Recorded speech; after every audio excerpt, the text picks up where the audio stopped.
But you have this group of Democrats, of liberals in America. There's almost like three categories of them, in my opinion. And they get increasingly more progressive.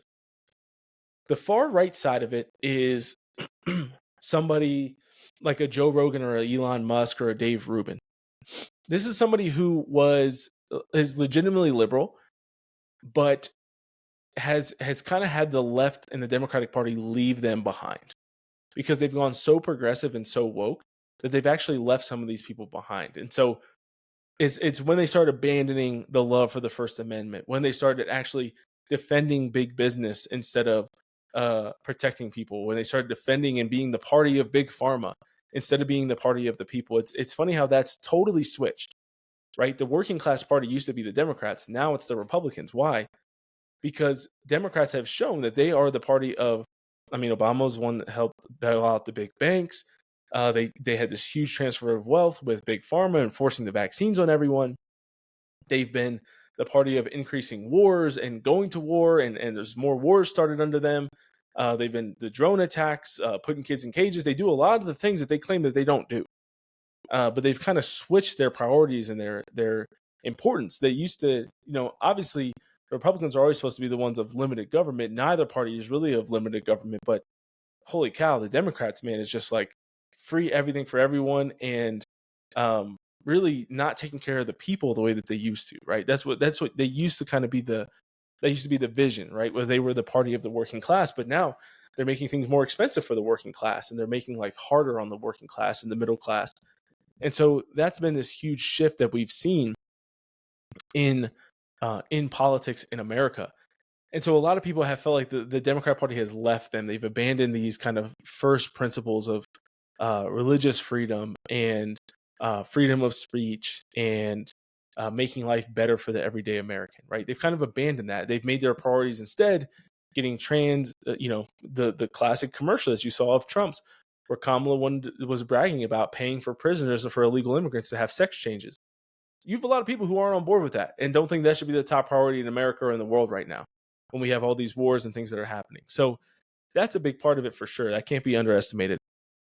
But that's kind of this first group in my mind. You have these kind of reasonable Democrats, reasonable liberals who are more in support of bigger governments, more in support of safety nets for the poor and things like that, that think the government should run those things that I think the church and the community should run. And that's a reasonable disagreement, right? They're pro-choice, but with limitations, right? They don't think that you should be able to have an abortion in the 9th month. They think that there should be exceptions for rape and incest, and maybe what they would consider a reasonable limit at 8, 10, 12, 16 weeks.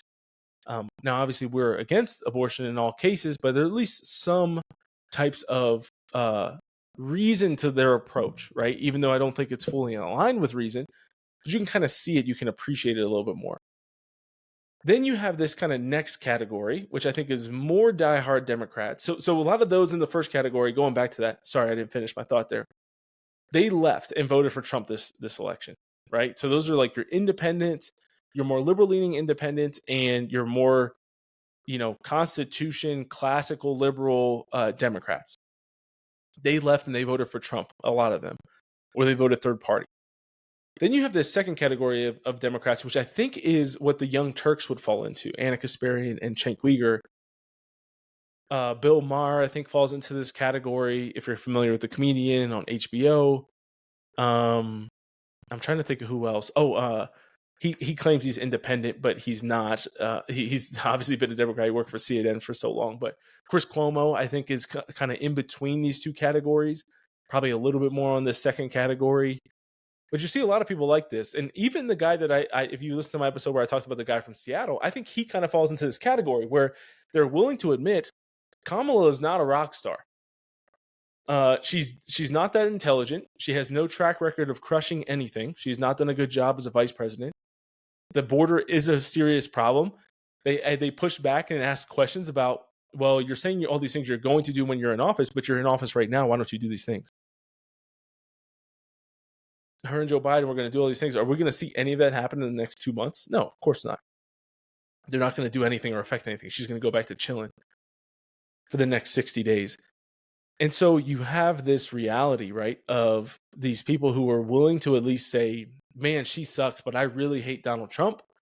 And I don't like the Republican Party or their platform. And so I'm going to still vote for Kamala. Or again, some of those went third party, the ones that are a little bit more right on that side, right leaning, the more conservative, if you will, of that portion of Democrats. But they were, at least I think, in my opinion, like still respectable.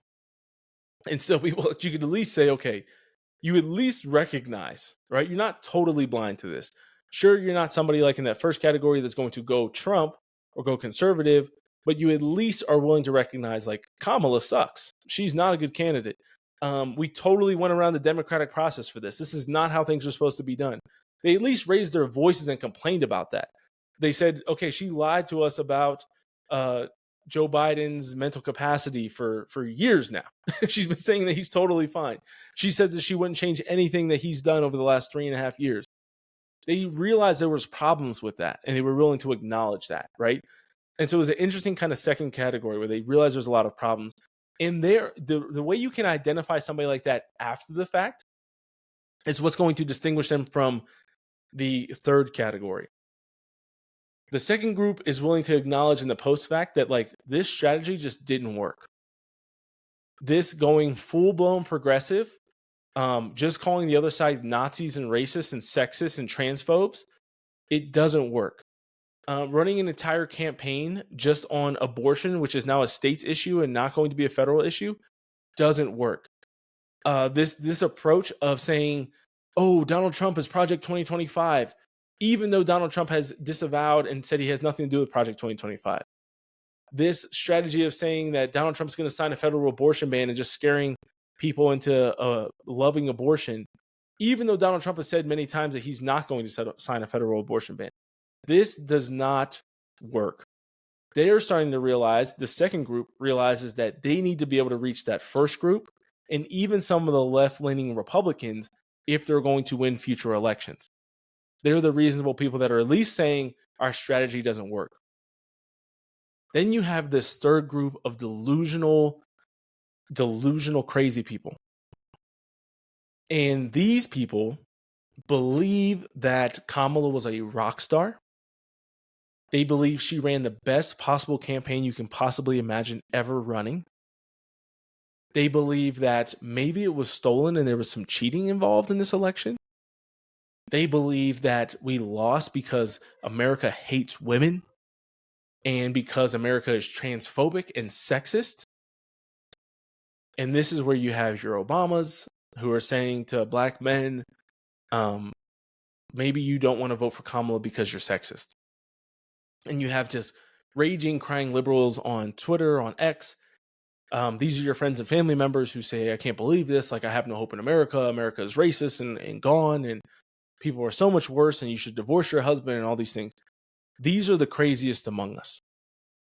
And part of the reason why I think the future looks bright and why I'm surprised, it's kind of an interesting like oxymoron and contradiction in my mind. I thought that group number 3 of these delusional crazy people, I thought it was very, very big. I thought that group number 3 was about the size of group 2 and 3 combined in what it is in reality. And I didn't think that group number 1 had really flipped as much as it did. But I would have thought I would have been less surprised if Trump had won in a close race and lost the popular vote. But the fact that he dominated and won the popular vote, and we just see this sea of red out there, the fact that they won the Senate, the fact that they won most governors are Republican now, the fact that I don't know where things stand with the House right now. I haven't checked. I don't know why it's 8 days later and we don't know, but the fact that they're very close to having the House, that judges throughout Texas, there was just such a red wave, shows me that I was very wrong about group number 1. And you saw that with the last minute Joe Rogan flip and the endorsement of Donald Trump. Group number 2 has been very reasonable post-election. And they've given me a lot of optimism and hope for the future. And then group number 3 is the thing that's great about group number 3. They're smaller. This is an interesting thing about their size. This is so crazy to me. They're smaller than I thought they were, and smaller than they needed to be to win the election. But they're big enough that they're going to continue to F up elections for Democrats. It's so awesome. And it's going to battle, I think, to an extent. It would battle what we would have faced if Trump would have lost. Group number 3, the delusional people, are going to be for Democrats what MAGA would have been for Republicans had Trump lost. Because the worst thing that could have happened, I think, for the right is Trump lost. If he would have lost this year, and then they would have wanted to run him again in 2028 at like the age of 80, 84, 83. Because there's so many people that are just like absolute diehards that, again, we saw this in the primaries where it was like, I wasn't a Trump guy in the primaries. I was a DeSantis guy all the way. I also really liked Vivek. But I was like, man, I don't think Trump should run again. I was like, he's the only person I think that could lose this election. And I was obviously wrong about that. And I'm happy that I was. And I'm grateful for him. I'm grateful that he ran. I got much more behind him once the assassination attempt happened. And you just kind of had a deeper understanding and realization of like why they're trying to destroy him. And so when all the people who I disdain in this world are trying to kill him, that makes it really easy for me to get behind him a lot more. But I think it's just really that's what we would have had, right? In 2028, when he would have been 83 years old running against like Gavin Newsom or something like that. Man, it just would have been tough. It would have been tough. Or you know, an incumbent Kamala, whatever it might have been. It would have been a really tough thing to deal with. The MAGA heads that would have just been like, no, it has to be Donald Trump again. That's what we're going to have with these progressives in group 3 going forward. Because they believe that you have to run on the most extreme platform imaginable. And they're going to pick somebody like a Gavin Newsom, who is just going to have this track record of the most progressive, ideology imaginable, have this track record of losing, I think it's somewhere, I don't want to misspeak, but hundreds of billions of dollars, if not $1 trillion of assets under management that have left California.